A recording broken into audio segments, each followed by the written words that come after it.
sampai menjelang 2 itu baru dapat 10 ekor, padahal masih 9. Wah, ini nanti sampai sore nanti saya. Akhirnya pas isoma zuhur istirahat, sholat makan itu saya kumpulkan tim. Ini sapi Bali, jangan pakai rok sekuas atau barley saya gitu. Kan sebelumnya rok sekuas tenaga saya masih pada ngotot. Semuanya ikut komando saya. Yang bagian nuntun sapi juga nuntun sapi, dan yang bagian nuntun sapi itu lihat temennya. Temennya di dalam itu sedang proses perebahan, sedang proses pemerintah, tidak ada tempat, sapi jangan dimasukkan. Kebetulan yang saya minta masukkan sapi itu 2 orang. Jadi lihat, kalau di dalam sudah pekerjaan penuh, yang nuntun sapi jangan masuk, bantu lihat temennya yang kurang tenaga.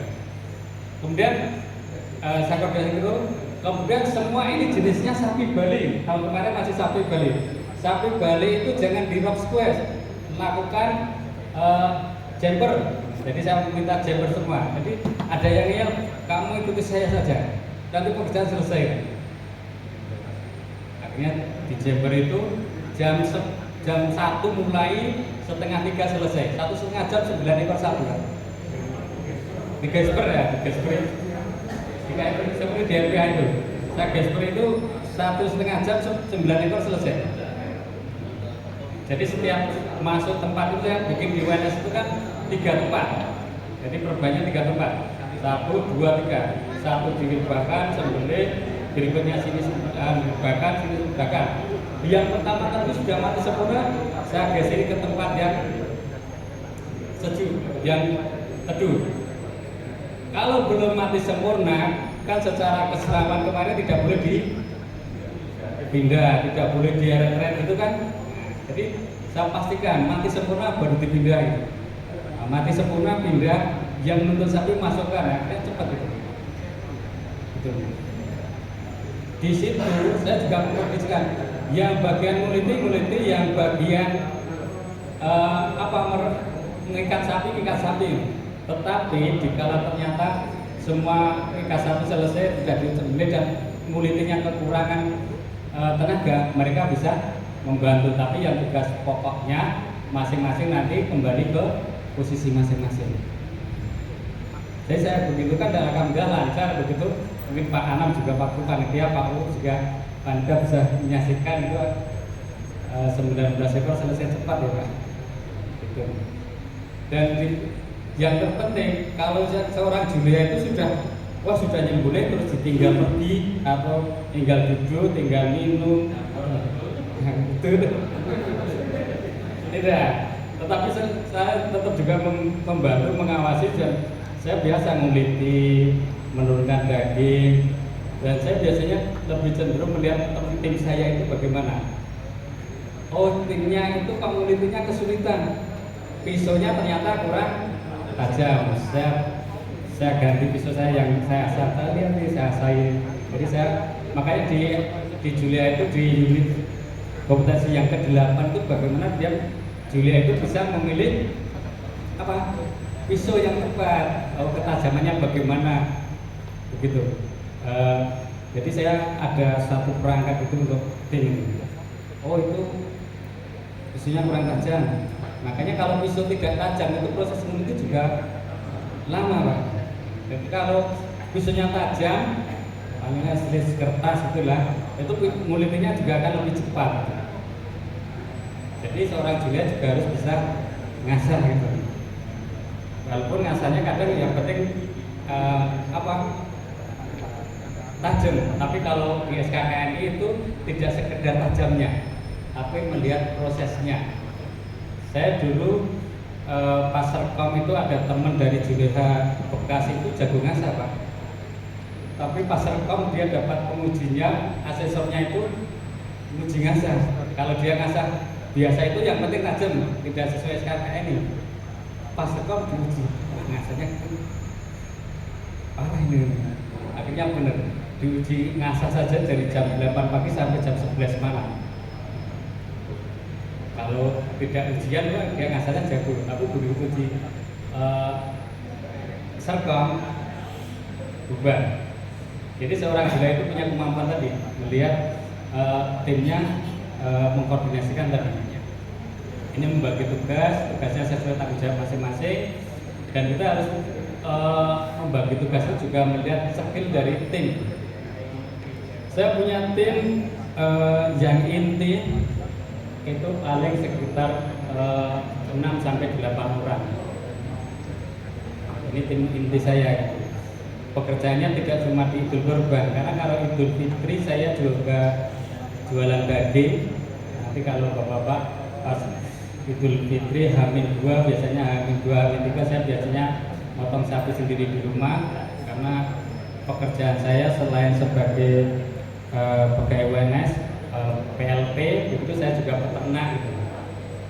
Jadi saya jualan daging itu di Idul Fitri tim saya sudah bekerja, sudah saya koordinasikan, sudah mapan tim inti itu.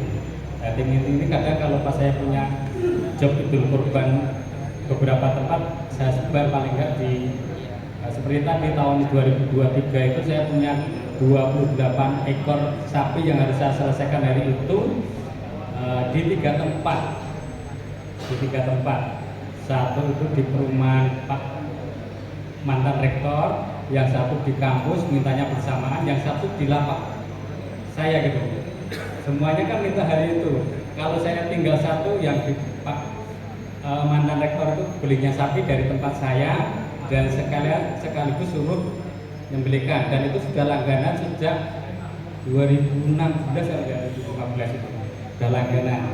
Di kampus sudah jadi langganan, bisa waktu itu saya tolak, Pak WR1 telepon langsung, nggak bisa berkutik saya.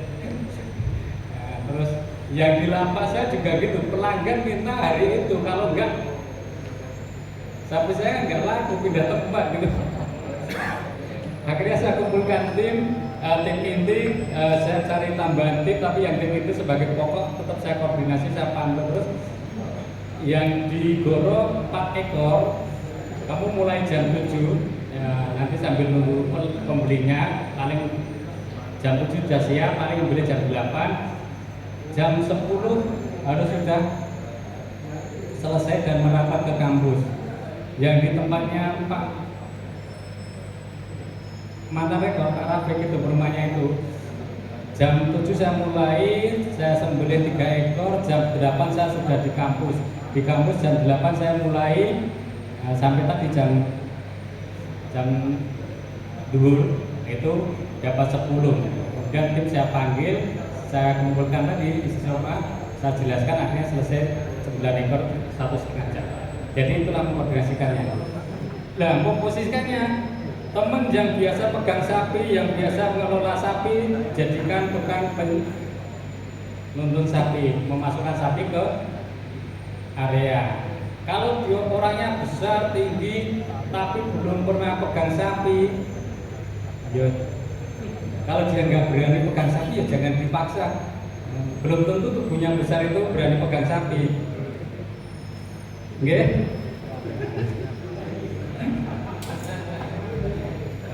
Saya walaupun kecil, nah, pegang sapi biasa Pak. Kemarin eksekusi yang sapi yang harganya 50 juta ya biasa. Kemarin sapi yang pelanggan itu yang mengambilnya dari tempat saya itu yang tingginya di atas saya tingginya, sapi PO yang tinggi itu juga saya rebahkan juga gampang itu. Saya elus-elus, saya tepuk-tepuk, ngikatnya juga mudah. Bahkan ada yang nggak percaya, ini karena sapi dari saya tak pegangin, tak tepuk-tepuk, tak bilangin. Pi menengok, bikin gue sing dia aku dini. Sapi ini mapan, malah nangis.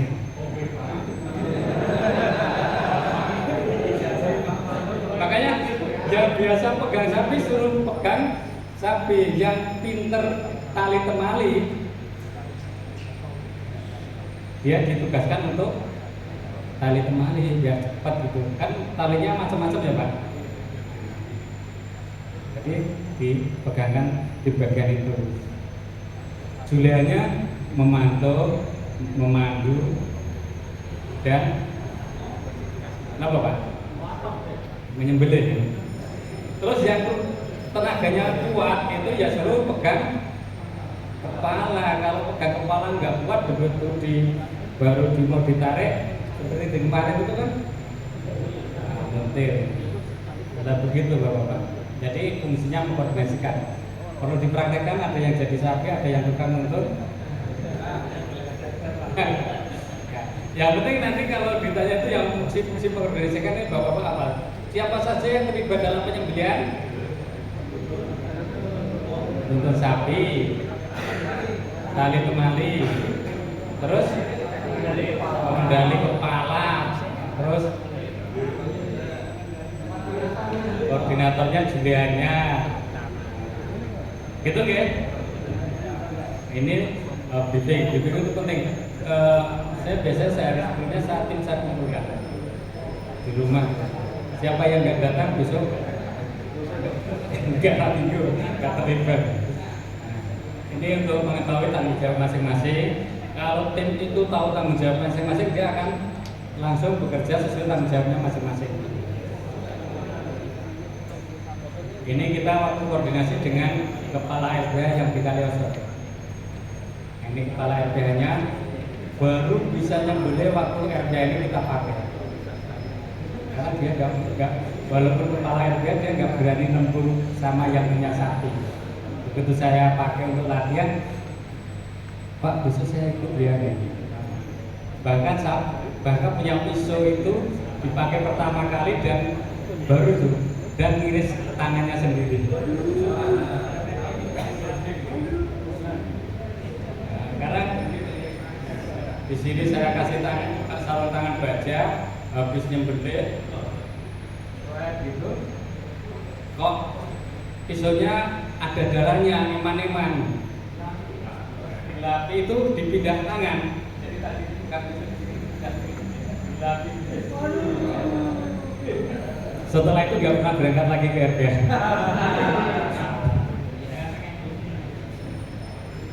Ini tanggung jawab mengevaluasi. Evaluasi itu penting Bapak. Tim saya biasanya kalau sudah selesai saya ajak duduk, kita evaluasi tadi yang kelemahannya di mana, sambil saya bagikan bonusnya. Kita ngumpul. Itulah pentingnya melakukan evaluasi. Nah ini kan sudah ada selesai mau pulang kasih evaluasi. Ternyata kelemahannya di mana gitu. Waktu proses penutunan sapi membawa masuk sapi itu yang efektif ternyata kepalanya itu sudah dikondisikan dulu, jadi sudah diikat dari luar, dari tempat apa itu, tempat transit. Jadi biasanya kalau yang belum diikat itu ternyata resiko sapi berontak itu sangat besar. Jadi saya minta di sebelumnya, ternyata tahun kemarin itu belum dilakukan pengikatan dulu di transit, langsung dari transit dibawa ke lokasi, di lokasi perban itu butuh waktu yang lebih lama. Tetapi kemarin di kampus itu di transit, dari transit sudah saya siapkan untuk diikat. Jadi kepala itu sudah diikat, kepala dibrongsong itu Pak. Ya dibrongsong, terus nanti baru masuk itu sudah siap. Itu akan lebih cepat merbakannya. Ini salah satu evaluasi yang kami lakukan, ternyata lebih efektif. Yang kedua tadi setiap proses pengulitan itu di situ perlu disediakan sharpening biar untuk menjaga ketajaman gitu. Karena kalau ketajamannya bagus, proses pengulitan akan lebih cepat. Tapi kalau ketajamannya nggak segera, karena pisau itu kalau kena gaji lemak itu cepat tumpul, makanya harus sebentar di asar. Begitu Bapak-Bapak. Jadi terkait dengan koordinator itu. Jadi ini sudah jam 10 dan saya lihat timnya saja pada pecah tulang dan sebagainya, saya bisa foto. Yang ke-8 bukan 8, makanya sebentar saya. Kayak ini bisa Pak. Nanti kita praktekkan di besok. Ya. Oke, yang ke-8 nanti kita praktek ngasah sesuai SKKNI. Jadi kalau di sini yang jago ngasah ada Mas Tanir, terus ada Afif, Pak Tri, Mas Wiji, dan lain-lain. Tapi kita praktekkan yang sesuai SKKNI yang kemarin yang dijelaskan Dr. Pratikno. Jadi ngasahnya itu tidak sekedar tajam. Meja niki no sementara. Ini saya sudah lulus. Kalau ada yang mau tahu pekerjaan saya bukan dosen, saya itu di lab pekerjaan saya, laboratorium peternakan. Saya juga peternak sapi dan saya juga instruktur. Biasa saya melatihnya seringnya di Jogja, instruktur bidang lingkungan, pengenalan limbah, proper, dan dalam pelatihan vokasi begini peserta 8 itu bagi saya paling banyak. Biasanya kalau di bidang lingkungan itu saya peserta itu 2, 5, 12 itu paling banyak. Tapi kebanyakan minimal supervisor. Pernah 2 orang itu privat manajer di Pertamina. Kemarin 8 orang itu manajer di Usri, manajer di Freeport, manajer di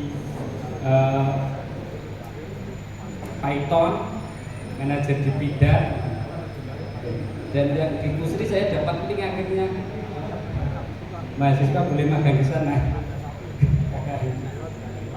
karena dia manajer langsung.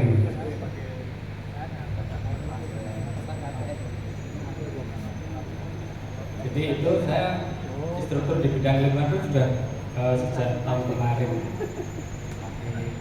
Sering dipanggilnya Jogja atau ke Jakarta. Tapi pesertanya itu dari Sabang sampai Merauke, Freeport, Aceh. Tapi biasanya ngumpul di Jogja. Karena mereka seringnya para manajer itu senang jalan-jalan ke Jogja. Saya vokasi Julia tahun 2020.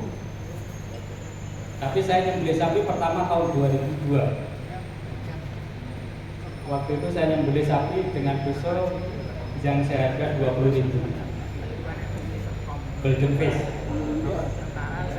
Sekarang masih bisa saya itu. Itu karena saya minta teman jagal di Ampa itu akhirnya dibelikan pisau Golden Face 20.000 sama asahnya 100.000. Pisau kok 20.000 apa tajam?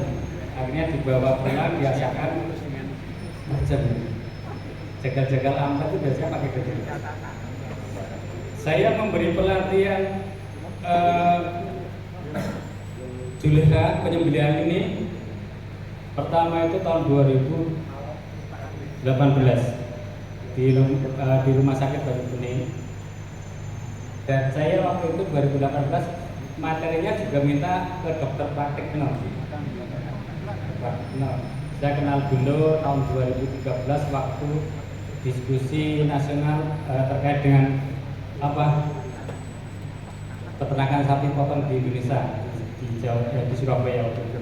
Dia sebagai pembicara, salah satu pembicara, saya peserta, makanya dia dekat dengan orang Kementan gitu. Terus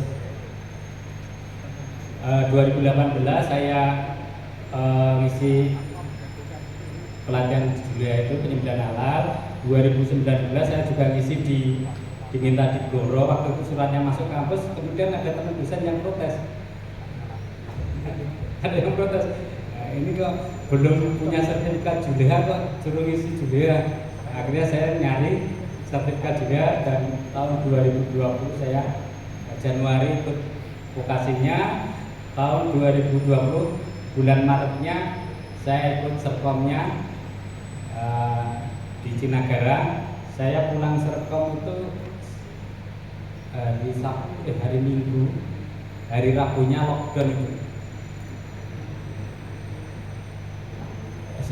Saya punya beberapa Serkom, ada Serkom K3, terus ada Wastukan, pengawas mutu pakan.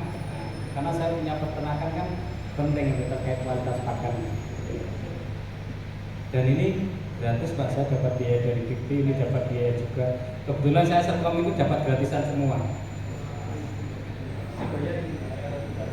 Gak ada yang bayar Serkomnya. Saya dapat TOT Juleha dari Cinagara tahun 2002. Jadi hari Minggu pulang dari Serkom K3, hari Senin saya berangkat lagi ke Cinagara TOT Juleha, TOT Training of Trainer, yang waktu itu di se-Indonesia dipilih 32 orang, yang dari Jawa Tengah ada 2 orang, ada yang lainnya dari Batam, Jawa Timur, Bandung, Jakarta, dari Sumatera itu beberapa 3 atau 5 orang. Jadi saya pernah TOT itu. Dan mudah-mudahan saya juga ingin training asesor, tapi cari gratisan sponsor dulu. Itu Bapak. Terkait dengan pemilihan pisau, karena ini kan terkait, saya materinya terkait dengan menyiapkan peralatan. Nah, kemarin sudah disampaikan dokter praktiknya sebenarnya menyiapkan peralatan. Kita harus memilih pisau yang tepat kan? Kalau menyembelih gaya dorong harus pisau yang apa? Model bulnus atau strike. Kalau ketajamannya di mana? Terus apa itu memilih pisau juga kalau secara SKKN itu yang stainless. Ini sudah disampaikan dokter praktik, saya mengambil aja. Harus stainless, tidak banyak, tidak berkarat dan sebagainya. Ketajamannya kalau di SKKN ini Bapak-bapak, walaupun Bapak-bapak secara biasa ini mengasah pisaunya sudah sampai slash plastik ya, ada yang tisu ya. Tapi secara SKKN cukup sampai kertas. Jadi pisau pas ujian ya cukup sampai di kertas saja. Dan ngasahnya harus arah, jangan sampai digosok. Ukuran pisau juga harus gini, walaupun Mas Jupri itu kalau sekarang sama Mas Gani itu kalau ke RPH itu pisaunya 14 cm kayak tarik. Mas Gale, Mas Jupri sama Mas Sigit itu tim malam akad itu, akad diniar itu pada nyoba pisau yang 14 cm 18 cm sudah nggak dipakai ya? Dipakai kalau saya yang panjang kayak gimana? Tetapi secara SKKN ini tidak boleh itu, walaupun sebenarnya bisa. Dan nanti di mata asesor bisa menurunkan nilai. Jadi ya tetap panjangnya kalau yang beli sapi ya 30 cm. Pak saya sudah mahir 14 cm itu. Pas praktek nyembelih pakai 14 cm. Kadang ada asesor yang saklek. Ini nggak kompeten. Nggak kompeten kenapa? Panjang pisaunya gitu. Makanya teman-teman kemarin sama Mas Jupri, Mas Sigit itu pisau yang 30 cm yang dijual akhirnya beli lagi. Karena daripada ditukarkan yang 18 cm. Jadi ini penting memilih. Ya kita bicaranya SKKN dulu ya. Karena kita besok ujiannya secara SKKN. Walaupun nanti setelah di luar itu mau nyembelih yang pakai yang puas dengan 14 cm ya monggo, ada yang kemarin kira-kira yang 10 cm ya silahkan itu. Tapi kalau ujian Serkom ya kita harus ikuti aturannya. Ini panjang pisaunya sudah sebagainya. Ada juga yang pisaunya macam-macam. Ada yang gagangnya ada yang kayu, terus jenisnya macam-macam. Handmade itu loh, handmade. Kalau secara SKKN kan yang direkomendasikan stainless, gagangnya fibrok, tidak boleh kayu dan sebagainya. Itu adalah sana. Jenengan besok pas ujian praktek, saya punya pisau yang handmade yang tajam itu apa? Elmek. Elmek. Saya pernah pinjam punyanya Mas Anhar, tajam banget itu. Tapi begitu dipakainya boleh, segera tidak dilap, karatan. Itu nggak buruk ya. Stainless harus stainless kalau SKKN. Walaupun itu tajam itu. Walaupun kita pakai macam-macam pisau ya, tapi kita harus ikuti secara SKKN-nya. Ngasah pisau Pak Effendi dipraktekkan nggak? Secara SKKN ini. Nah, ini Pak Effendi, monggo Pak Effendi. Jagonya ngasah ini secara SKKN ini. Jadi saya jangan praktekkan. Jadi saya waktu itu ujian Serpong, saya lihat itu baru ngasah itu 2 slok itu Pak. Wah ini alamat. Kebetulan pengujinya asesornya itu saya begitu. Ternyata betul. Dia pagi sampai malam itu cuma disuruh ngulang ngasah. Jadi ngasah secara SKKN ini seperti yang kemarin disampaikan Dr. Pratikno, harus searah, tidak boleh di bolak-balik. Terus jumlahnya juga harus sama, kanan kiri. Walaupun kalau tidak secara SKKN ini saya biasanya suka ngasah pisau seperti teman-teman jaga lampel. Jaga lampel itu ngasah pisaunya itu biar ketajamannya awet, itu satu sisi saja, tidak 2 sisi. Dengan cari jaga lampel mesti kebanyakan ngasahnya satu sisi karena ketajamannya lebih awet. Dan saya juga praktekkan begitu.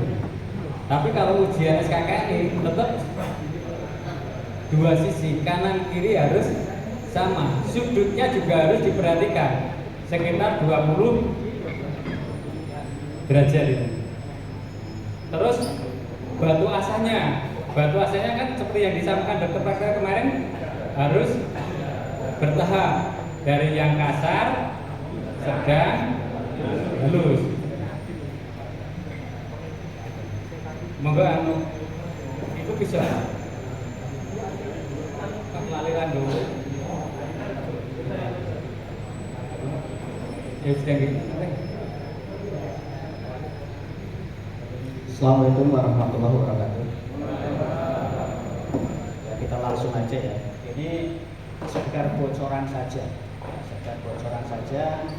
melanjutkan apa yang sudah disampaikan oleh Dr. Pratik kemarin terkait dengan asah pisau sesuai dengan SKKN. Kalau masalah asah pisau, gitu ya, yang penting tajam. Nah, di sini udah saya paham. Banyak sekali ahlinya. Master di mana Master? Alatnya paling lengkap deh. Gitu. Master itu ya master. Terus lagi Pak Imam itu mana Pak Imam itu? Ini juga masternya Boyolali. Terus Mas Iwan. Ini alumni ngaso 1 sampai 3 Mas Iwan. Jadi saya yakin di sini sudah ahli semua ya tentang asah pisau. Nah, sebagaimana kemarin disampaikan oleh Dr. Praktikno, kalau secara SKKNI ketajaman pisau itu cukup sampai slash plastik, ya plastik HVS, kertas sampai kertas HVS 80 gram gitu ya. Ini sudah cukup. Hanya saja kalau kemudian kita kembali kepada hadis Rasulullah ya tentang ketajaman pisau adalah tajamkanlah pisaumu, ya, berarti kan kita menajamkan itu tajam semaksimal mungkin. Ya. Kalau bisa kita lebih dari slash kertas begitu ya, misalnya apa namanya plastik cap tomat begitu ya, itu lebih baik. Kalau kita bisa lebih tajam lagi dari slash plastik apa tisu ya silahkan. Intinya apa? Lebih tajam, ya, semakin tajam pisaunya maka semakin ihsan hasil sembelihannya. Jadi intinya seperti itu. Nah di sini saya hanya akan membocorkan saja terkait dengan apa namanya untuk tes besok ketika server. Karena seahli apapun kita, hasilnya setajam apapun kita, kalau caranya tidak sesuai dengan yang dikehendaki oleh asesor gitu, lurus. Karena asesor juga yang macam-macam. Ada bahkan yang ketika serkom itu tidak dites ngasah, ya ada. Syukur kita nanti nggak dites ngasah gitu. Tapi yang dites asah satu-satu itu juga ada.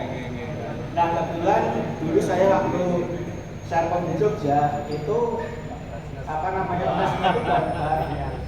Jadi apa namanya 10 orang itu satu asesor begitu jajaran masing-masing harus bawa apa namanya batu satu, kemudian pisau satu begitu ngasah bareng di situ. Sehingga apa kita nggak bisa pinjeman alat gitu. Nah maka dari itu besok ketika serkom kita nggak tahu ya nanti apakah kita akan dites apa namanya ngasah atau tidak kita nggak tahu, atau kita dites satu-satu gitu ya, atau kita dites bareng-bareng kita nggak tahu ya. Terserah asesornya besok. Nah maka dari itu besok ketika kita serkom jenengan semua harus membawa alat minimal batu asah satu begitu ya, yang sekiranya bisa untuk ngasah sampai slash kertas HVS, kemudian bawa pisau satu. Itu bocoran seperti itu karena kita tidak tahu nanti akan dites atau tidak. Nah siapkan batunya sesuai dengan kebiasaan jenengan saja, karena batu asah ini ya macam-macam. Saya di sini tidak akan mengajarkan batu asah bagaimana, termasuk ini pun bukan batu asah saya gitu. Ini batu asahnya Pak Sulis gitu ya. Nah saya biasanya kalau ngasah sih kalau untuk bikin bevel pakai kayak begini kalau saya. Jadi pakai apa namanya diamond plat seperti ini, grade-nya 400. Biasanya saya pakai untuk pisau-pisau baru ketika kita bikin bevel begitu ya, atau ketika pisau kita chipping ya. Ketika pisau kita chipping ini menggunakan grade 400 ini cepat banget, nggak perlu pakai alat mastery gitu ya. Kalau mastery terus langsung di gosrok gitu aja gitu ya, pakai mesin. Nah kalau saya karena nggak punya mesin gitu ya, cuma pakai gini ini aja apa namanya sangat cepat sekali. Biasanya cuma diginikan aja bisa hilang chippingnya karena ini kasar banget. Nah kalau kemudian dengan ini bevelnya sudah jadi, nah baru kita apa namanya asah dengan batu biasa. Nah kalau ini kan batu alam gini ya, sehingga grade-nya tidak terukur. Nanti kalau jenengan mau yang grade-nya terukur, nah biasanya pakai batu pabrikan. Di sini ada tulisannya 1000, kemudian apa namanya 3000, 6000, 8000 dan seterusnya. Nah, tapi kalau untuk tes begitu ya, nanti ini bebas. Kita menggunakan batu apa saja, silahkan. Yang penting hasilnya bisa slash di kertas. Gitu aja. Nah, kemudian cara ngasahnya kemarin sudah disampaikan oleh Dr. Pratikno. Jadi ngasah pisau secara SKKNI yaitu bukan digesek-gesek seperti ini, bukan. Nah, ini memang kebiasaan kita, saya pun begitu ya, kalau ngasah dulu seperti ini. Tapi ketika kita sudah ikut vokasi, ternyata caranya tidak seperti itu. Kalau Dr. Pratikno kemarin mencontohkannya seperti ini kan. Ya, kemarin begini. Harus seimbang. Kalau sini misal apa namanya 2 kali seperti ini, ya, kemudian yang sebelahnya 2 kali. Kemudian sudutnya kemarin sudah disampaikan antara 15 sampai 20 derajat gitu ya. Nah kalau saya batunya biasanya ngaduknya seperti ini, saya lebih nyaman. Bahkan ini pakai tangan satu pun bisa, cuma begini aja, saya biar begini. Bahkan ada murid teladan saya begitu ya. Siapa? Pakai tangan satu, mana murid teladan saya. Mas Nur. Murid telat. Nah itu cuma tangan satu aja, ya. Cuma di sini aja. Dijamin lulus besok Mas. Insya Allah. Kalau saya masih tangan dua, supaya apa namanya sudutnya stabil. Jadi gerakannya begini. Jadi dengan besok kalau dilintas ngasahnya begini, besok itu kan dua ini, ya, nggak lurus gitu ya. Karena apa? Kalau jenengan gosoknya seperti ini biasanya mata bilanya nggak lurus. Yang sini terlalu dalam, sini terlalu dangkal, kadang lubang. Tapi kalau jenengan apa namanya seperti ini, ya, stabil begitu ya, itu insya Allah sini lurus mata bilang. Jadi gerakannya seperti itu. Gimana? Sama, kalau buat bevel sih nggak di tas gitu ya. Jadi besok tas itu nggak ada tas bikin bevel nggak ada. Gitu ya. Yang penting menajamkan pisau. Cuman ada yang asesor itu nanti pisaunya suruh ditumpulkan. Waduh. Ada yang ditumpulkan. Dan ngasahnya tidak menggunakan sharpening, ya, karena sharpening seperti ini sharpening kombi gitu ya. Nah, seperti ini hanya untuk meluruskan bilas saja. Yang di tes itu menggunakan batu asah yang harus dengan perhatikan gerakannya. Jadi semua asesor begitu ya, kalau gerakan jenengan seperti ini, insya Allah semua asesor meluruskan. Ya, gerakannya seperti ini. Tapi kalau jenengan gerakannya masih seperti tukang arit gini gitu ya, ya ini ada sebagian asesor yang tidak meluruskan. Walaupun mungkin ada gitu ya, walaupun mungkin ada asesor yang apa namanya yang enakan gitu ya, yang mungkin diluruskan. Tapi kalau gerakannya seperti ini, insya Allah semua asesor bisa mengerti. Ini cuma gini aja. Apalagi kalau nanti sudah di apa namanya finishing menggunakan batu alam. Itu batu alam sebenarnya untuk finishing sampai mendapatkan slash plastik apa namanya plastik sertomat itu menggunakan batu alam seperti ini. Tapi kalau kita masih menggunakan yang kasar ini, nah ini untuk apa namanya bikin bevel saja. Kemudian termasuk ini diamond dia ini juga untuk bikin bevel. Jadi gerakannya seperti itu. Nah kemudian termasuk bahan pisau yang jenengan bawa besok begitu ya, itu usahakan yang standar. Ya sebagaimana kemarin sudah disampaikan oleh Dr. Pratikno, ya untuk sapi itu minimal 30 cm. Walaupun kemarin Dr. Pratikno menyampaikan video sendiri, ternyata sekarang paling nyaman berapa panjangnya? 26. Beliau kemarin menyampaikan beliau itu sudah nyaman dengan pisau ukuran ini. Jadi pisau 26 itu segini. Nah, kalau pisau-pisau pabrikan seperti ini biasanya barunya saja itu sudah selas kertas seperti ini. Nah, ini sudah nggak biasa dah apa namanya slash kertas. Tapi kalau untuk slash plastik ini belum tentu bisa. Tidak semua pisau barunya itu slash apa namanya plastik. Nah kalau ini malah sudah bisa gitu. Ini belum saya paparkan gitu. Tapi ini sudah sangat standar sekali untuk nyembelih sapi. Untuk mendapatkan ya yang masanya. Oh iya. Iya sebentar. Jadi apa namanya pisau yang ini sudah sangat standar sekali. Walaupun panjangnya 26, tapi kalau standar lagi ya ini, yang ini 30 cm. Ini udah pisau standar SKK ini ya seperti ini, panjangnya 36 cm, kemudian 30 cm, kemudian ketajamannya slash kertas. Oh ini masih perlu diasah lagi. Nah kalau ini kan nggak sibling, ini biasanya cuma di sharpening saja bisa. Ya. Ini sharpening kombi, jadi yang sini sharpening, gridnya ini fine cut gitu ya, kemudian yang ini kuning, halus, tanpa grid. Kalau mau halus lagi, ini sampai mengkilat. Ini honing yang paling halus seperti ini. Tapi saya biasanya cuma sampai honing yang ini saja, ini sudah apa namanya bisa mencapai ke slash plastik. Nah kalau yang ngasah pakai sharpening seperti ini memang nanti tidak bisa ketika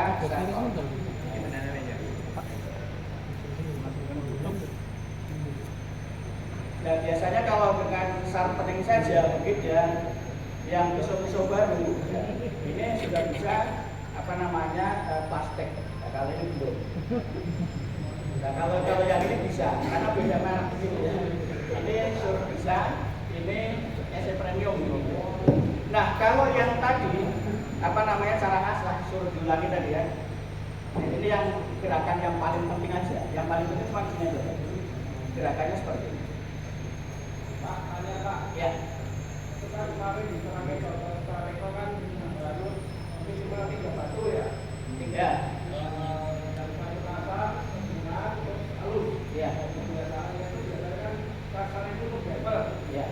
Bevel itu apa harus satu arah? Ya tadi sudah saya sampaikan. Jadi kalau apa namanya kalau di tes itu selama ini saya belum pernah mendengar di tesnya itu sampai beveling 3 gitu ya. Tapi tesnya itu sudah finishingnya. Maka dari itu ketika bevel ya saya nyaman itu aja. Wong saya pun kalau nggak dites nggak di ikut serkom yo ngasah sambil dewe ya. Yang penting keluar durian itu. Gimana? Kalau bevel kan biasanya keluar durian dulu. Ya. Yang kedua, kan keluar ke kasar dulu. Ya. Yang kiri saya baru kan halus. Ya.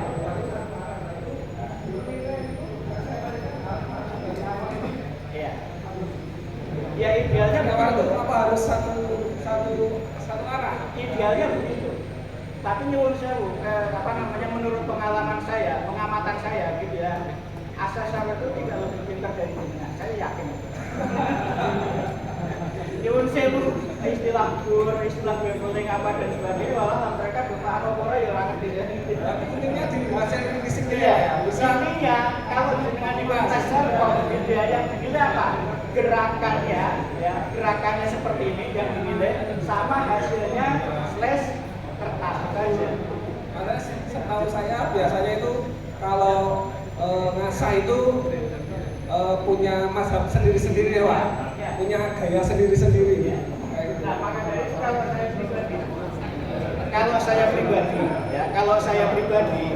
kalau saya pribadi itu memang untuk bevelingnya ya tadi mas.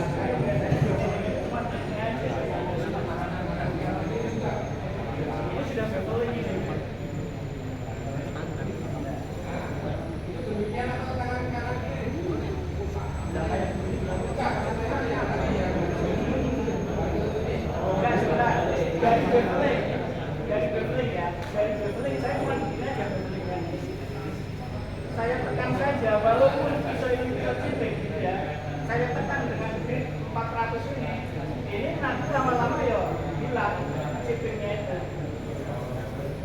Nah, bevelingnya itu saya begini aja. Kalau kemudian ini, Saya kan lulus dulu. kalau kemudian Saya kan lulus dulu. ukurnya itu tidak ada, biasanya orang asal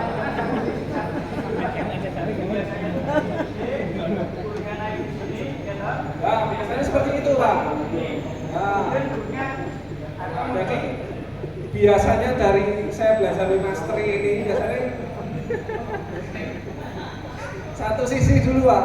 Dari sisi kanan dulu kita keluarkan gurnya dulu sampai keluar, terus satu sebelahnya sampai keluar baru kita naik grade untuk menghilangkan gur yang kasar. Itu baru kita mainkan satu di grade batu kedua itu kita baru mainkan ke satu arah, mau maju atau belakang tergantung kebiasaan. Nah, terus nanti kalau udah hilang gur kasar baru dimain di batu halus yang finishing tadi, selanjutnya stopping gitu. Ya, makanya kalau ini tadi yang saya sampaikan ini kan saya ngasih bocoran ketika nanti dites. Jadi ketika dites itu yang dilihat adalah gerakan sama sama hasil. Tapi kalau dengan mau belajar asah, saya juga dengan mengadakan ngaso itu aja setengah hari ya toh. Nah, kalau kemudian mau saya jelaskan di sini nanti malah kelamaan. Jadi intinya kalau kita bikin bevel gitu ya, tergantung kenyamanan kita. Kalau bikin bevel udah dites misalnya tidak mau silakan. Kalau saya karena saya mengikuti gerakan saya bikin bevel ya begini gitu ya. Karena ini termasuk bisa baru seperti ini. Saya bevelingnya seperti ini. Kemudian untuk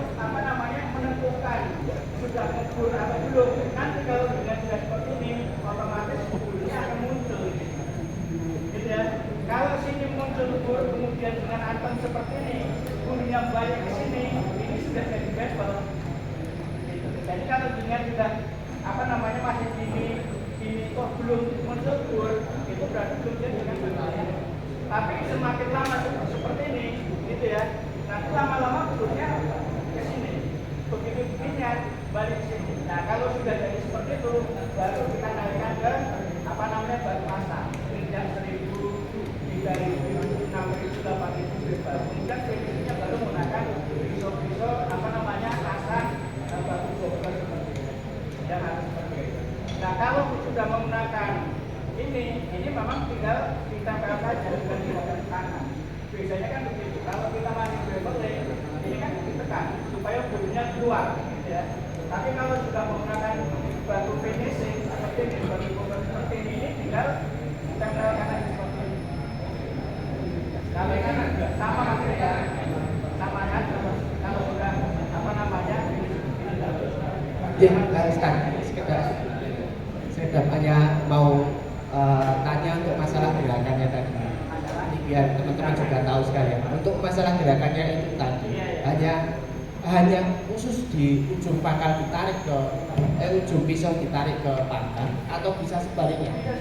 Bisa sama. Tergantung kenyamanan kita. Jadi tadi kalau yang saya contohkan kan begini, ya makanya saya lebih nyaman bantunya menghadap ke sini karena ini bisa maju mundur. Ya. Kalau maju berarti seperti itu. Ya, Siap, sudah. Terima kasih. Jadi seperti ini kalau maju. Nah, ini boleh. Nanti jenengan mau maju seperti ini boleh, gitu ya. Nah, seperti ini boleh. Mau mundur pun boleh. Maju mundur boleh. Jadi asalkan hitungannya sama. Satu, gitu ya. Kemudian satu. Tapi gitu ya, tapi tetap usahakan kalau maju aja mundur. Seperti ini, gitu ya. Atau maju seperti ini. Itu tempat gerakan seperti ini. Boleh maju, boleh mundur. Yang penting sisi kanan dan kirinya harus seimbang. Kalau satu, kalau dua ya dua. Jadi saya tambahkan ya, kalau di tes di SKKNI itu beveling juga itu kalau pakai batu asah yang kasar itu juga searah, jumlahnya sama, dan kalau yang beveling itu biasanya tekanannya lebih menekan gitu, biar terbentuk bevel. Dan diusahakan searah karena ada yang asesor dari Sinagara itu begitu maju mundur tidak diterima, suruh ngulang itu. SKKN-nya harus beda-beda. Kebanyakan biasanya harus searah gitu. Jadi kalau maju saja, kalau mundur saja gitu. Jadi bisa maju gini dan harus sama jumlahnya. Jadi makanya harus dihitung. Oh ini 2, ini juga harus 2. Jadi tidak boleh maju mundur nggak boleh. Secara SKK. Jadi kalau mau cari selamat tadi, maju. Tapi kalau mau maju ini, berarti maju itu paling selamat. Nah kalau kemudian tadi mundur, kemudian maju, kemudian mundur, kemudian maju, ini belum tentu semua asesor bisa begitu. dan standarnya biasanya searah. Boleh. Oh, kalau asesor nggak boleh. Nggak boleh langsung. Kalau mau tanya sekarang ketika vokasi. Makanya ya tadi, pokoknya kita harus siap mental. searah gitu. Dan belum tentu semuanya di tes asah. Belum tentu. Saya dulu ada satu kelompok saya itu di tesnya malah suruh wudhu sholat. Jadi dari pagi jam 8 sampai jam 11 itu suruh wudhu, saya bener piye bacaannya gimana, disuruh sholat gerakannya begitu, yang kemarinan seperti apa gitu. kebetulan kelompok saya itu kebanyakan takmir masjid. Asesnya bilang, saya mau ngetes bapak-bapak ini takmir masjid, saya suruh tas sholat ya saya yang malu gitu. Akhirnya banyak. Kebetulan asesor saya Pak Jun. Yang asesor satu itu begitu datang, ada teman maju, saya lihat dari jendela itu. Masanya gini Pak, maju dulu gini. Wah halaman ini. Betul. Dia dari pagi sampai malam cuma suruh ngasah satu kelompok itu. Kemudian pas isoman habis maghrib, isoman itu ikut kemarin ngajarnya asesor itu kalau ngasah gimana tuh? Bilangin itu orangnya kalau ngasah mintanya searah ke depan, ya ke depan. Jumlahnya dihitung, sudutnya diperhatikan sekitar 15 sampai 20.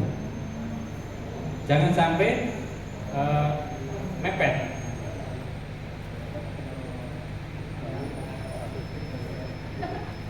Bisa gini. Tapi searah. Ada asesor yang seperti itu. Gak boleh tusuk. Bikin weapon pakai yang kasar juga begitu searah. Walaupun kita kadang yang biasa pakai itu nggak puas, itu nggak cepet slice plastik ya. Tapi mereka standarnya sampai slice kertas saja. Saya pas di Cinagara kebetulan, ya itu di tesnya begitu. Cara pakai sarpennya ada Pak. Pakai sarpennya juga sudutnya enggak. Ada yang kalau yang tangannya kaku kan nggak bisa ya, malah kena. Gitu. Dan ada yang asesor itu kalau ngasah ya paling tidak tangan kiri karena dibantu untuk menekan itu pakai sarung tangan. Karena apa? Menerapkan yang namanya K3. Jadi besok kalau dia punya kaos tangan, sarung tangan itu ya dibawa lagi, dijaga nih. Kalau dia nggak dapat ngasah ya dipinjamkan temennya yang dapat ngasah begitu. Jadi gitu. Jadi ini perlu diperhatikan Bapak-bapak ya. Jadi besok ketika serkom itu sudah tidak ada pertanyaan di sana. Jadi jenengan pengen tahu tentang ngasah, pengen tahu tentang cara membelah, teknik membelah, kesempatannya tinggal hari ini. Jadi besok itu acaranya serkom itu hari Jumat itu pembagian kelompok, kemudian hari Sabtu kelompok pertama tes, hari Ahad kelompok kedua tes. Dan di sana sudah nggak bisa bertanya lagi, Pak nanti yang diteskan apa? Nggak bisa. Pak nanti cara apa namanya ngasah yang benar bagaimana? Nggak ada. Teknik nyembelih bagaimana? Tidak boleh bertanya di sana. Jadi ujian gitu ya. Kalau mau bertanya, mumpung sekarang masih ada kesempatan. Kemudian berikutnya, kalau yang kemudian jenengan mungkin cuma jadwal tahunan saja, kalau mau murojaah sebelum serkom boleh. Nanti malam langsung juga terang yoso gitu ya. Murojaah boleh gitu ya. Atau mungkin malah ada yang belum pernah nyembelih sama sekali ada ini. Kalau belum nyembelih sama sekali, saya sarankan rakyatan sekali 2 kali ke RPH besok. Karena apa? Jenengan besok itu sudah nggak tanya lagi, ini letak jatuhnya di mana Pak, ini besoknya di mana, sudah nggak ada pertanyaan begitu. Jadi ketika jenengan apa namanya sudah siap ujian gitu ya, sudah begitu pegang pisau jenengan sendiri yang ngalung di leher. Jadi nggak ada ceritanya letak besoknya di sini, jagunnya ini, jenengan besoknya di sini sudah nggak ada. Kalau jenengan belum paham tentang jagun, pertanyaannya sekarang di sini, praktek ya di apa namanya RPH sebelum serkom ya. Dan serkom ada kemungkinan itu akan dimulai apa namanya Sabtu besok, Sabtu, Ahad, Senin ya. Itu nanti kita insya Allah akan menggunakan 3 RPH. RPH Kaliosa ada 2 RPH sekitar 8 sapi, kemudian RPH Magelang ya, itu ada 1 RPH juga nanti apa namanya 8 orang. Makanya di sini ada koordinator RPH apa namanya Magelang, Mastri, itu si Kulino gitu ya. Mastri itu sudah Kulino di Magelang ya.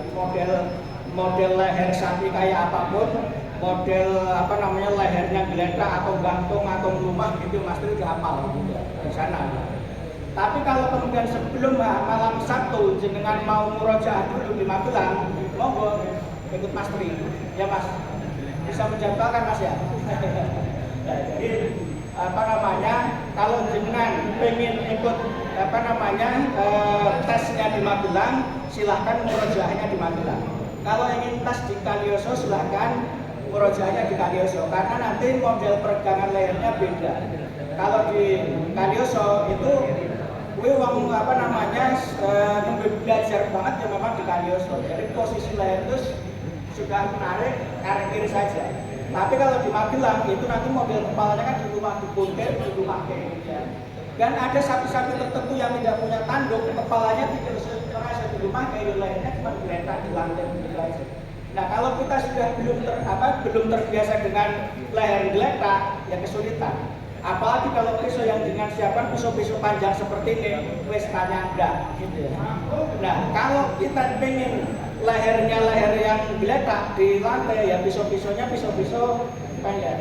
Mana pisau pendek? Nah pisau pendek seperti ini. Ini 18 cm, bahannya Elma. Ini harganya 2.750.000. Atau yang lebih murah lagi nih, kalau ini lebih murah lagi. Ini cuma 800-an. Ini cap garpu. Kalau mau ujian pakai yang ini.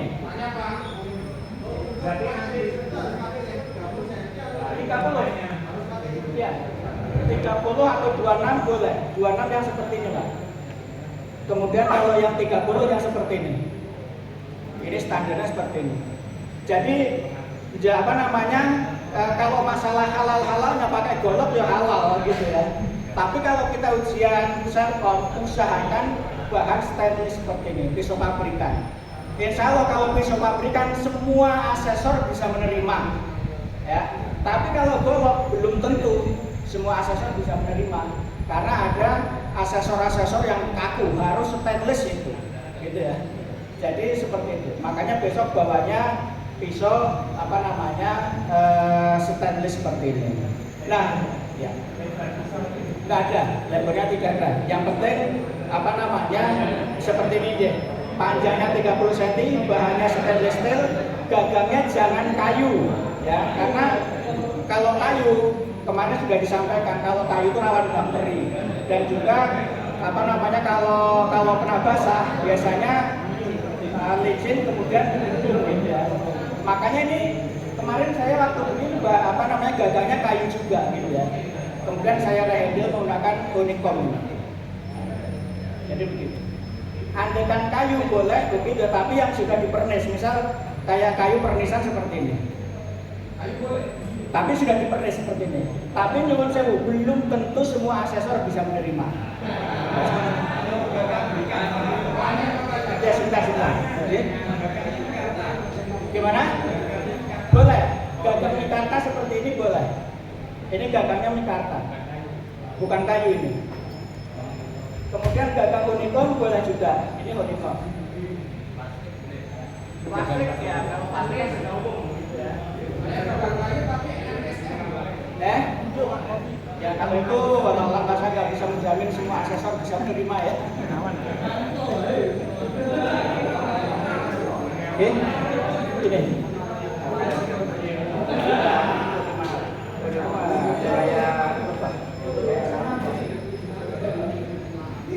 Sudah ada yang mau ditanyakan lagi terkait dengan pisau, terkait dengan teknik sebelah. Kemudian siapa yang mau murojaah nanti langsung daftar saja di apa namanya di grup ya. Yang mau murojaah, yang saya utamakan yang belum nyembelih sama sekali ada berapa orang tadi? Langsung dijadwalkan saja. Besok malam siap tekan besok. Dan dana untuk murojaah itu sudah ikut dengan dana 500.000 kemarin. Jadi dengan sudah tidak usah bayar lagi. Tapi diutamakan yang belum nyembelih ya. Kemudian diutamakan lagi yang mau murojaah, yang ahli-ahli belakangan kan apa. Kemudian lagi APD-nya, kemarin APD belum. Nah, terkait dengan APD nanti akan disampaikan. Ya, nanti APD-nya juga harus dilengkapi gitu ya. Kemudian BPD nanti APD-nya hanya menyiapkan masker dan hairnet saja. Oh ya, sama sarung tangan latex. Besi barang ya.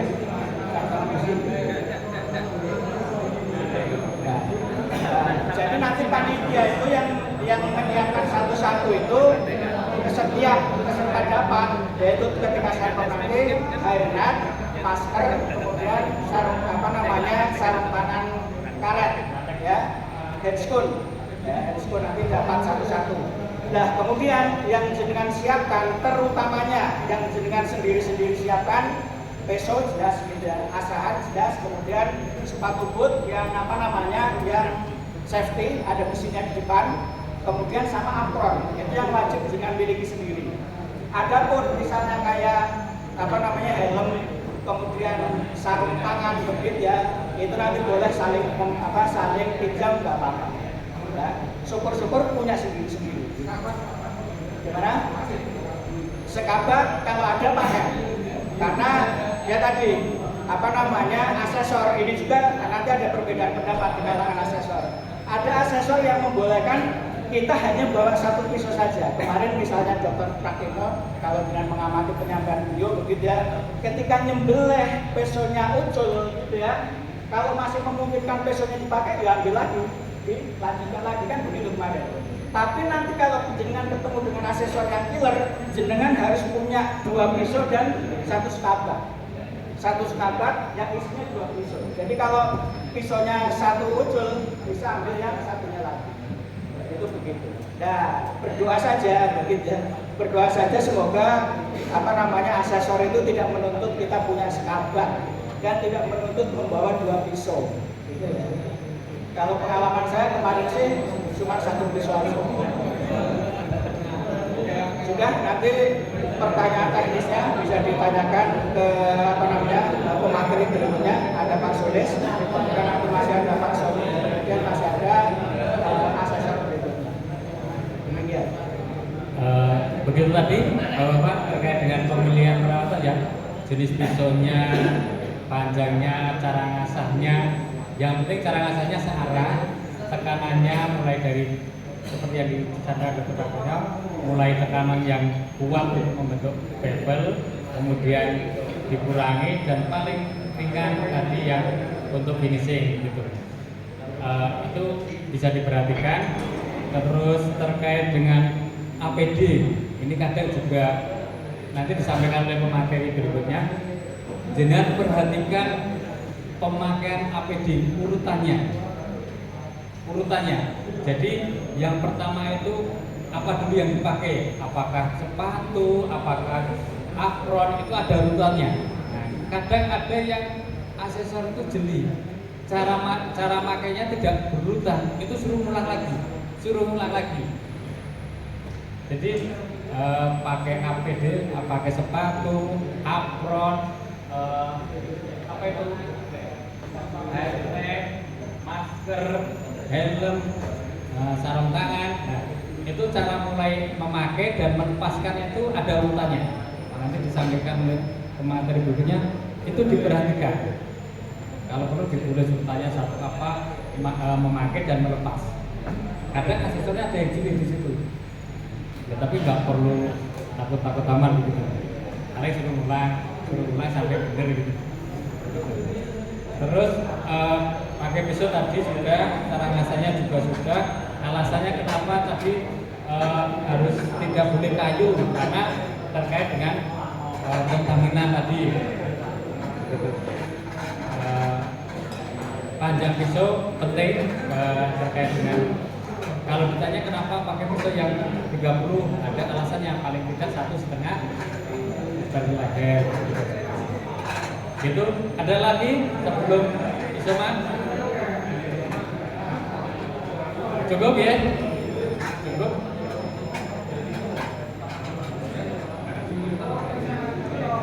Biasanya ada yang lebih cenderung pakai simeter. Ya, kebanyakan saya amati itu asesor kebanyakan lebih cenderung yang simeter. Tapi yang monggo yang ada, tapi yang penting pakai yang pisau stainless, gagangnya tidak kayu, panjangnya sesuai dengan ketentuan. Gitu ya. Saya sampaikan ke peserta, materi saya sudah cukup. Nanti kita isoma jam 12.45 kita nanti materi dari Dr. Sony. Setelah Dr. Sony nanti materi dari Dr. Wikrama. Dr. Wikrama itu sebagai asesor dan penguji nanti akan disampaikan terkait dengan pengisian APL 1 kelengkapannya. Dan kalau di situ nanti kalau jenengan mau tanya trik-triknya mudah-mudahan dibocori itu ya. Terus tadi pagi saya ditelepon sama dari direktur LSP-nya bahwa ada kemungkinan besok minggu depan karena asesornya itu dari LSP Kesukuan itu kumpul di Jogja, Sabtu, Ahad, Senin itu bisa dilakukan ujian praktek.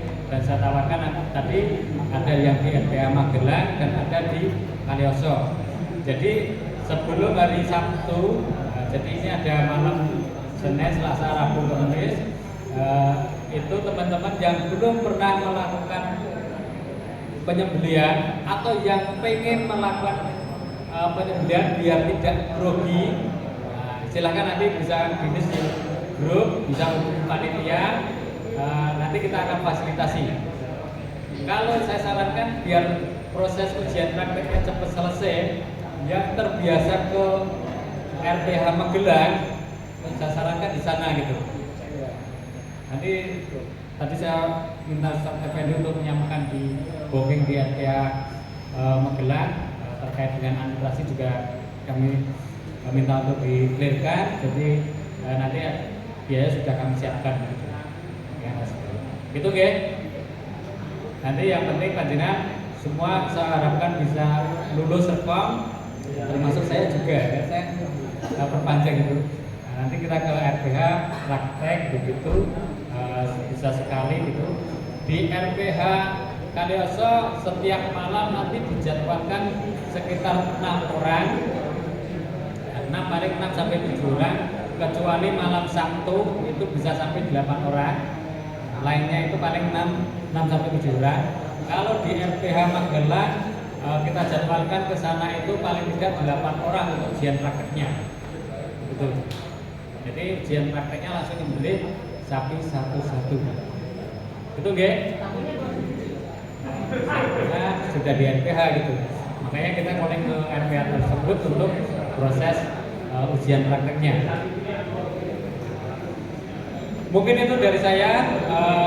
Nanti terkait dengan materi, termasuk dari materi dari dokter praktika kemarin nanti akan saya share di grup gitu.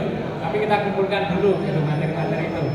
Jangan khawatir, materi dari dokter praktika akan kita berikan semua. Karena dokter praktika juga suka materi yang menyebar. Jadi saya sudah sejak 2018 itu pakai materi beliau dalam mengisi edukasi sembelih halal. Begitu, cukup dari saya. Kita bisa isoma, yang mau sholat dulu bisa di musola sebelah, yang mau makan dulu dipersilakan sudah siap di luar. Itu dari saya, cukup sekian.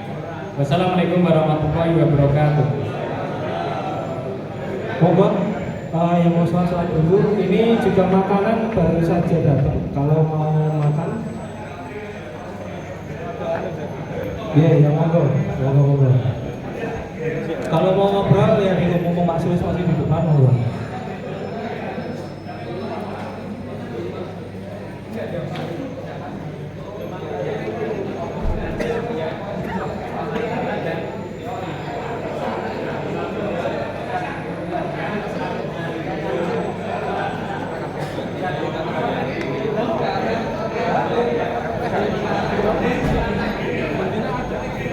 Cuman saya tuh bisa punya dokumentasi hanya satu, yang lainnya saya nggak punya. Ya, dan itu saat itu saya pas sama Mas Yasin.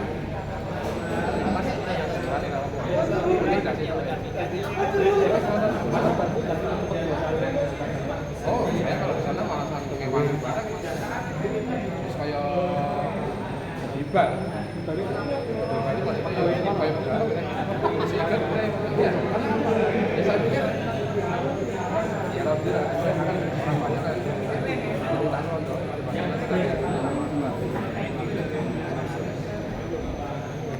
apa aja dibilang orang itu lagi aman apa?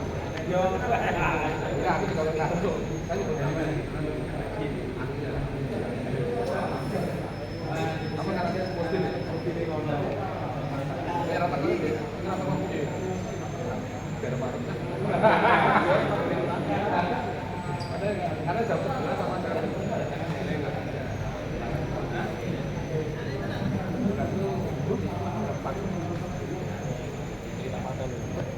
Aku lupa tengok.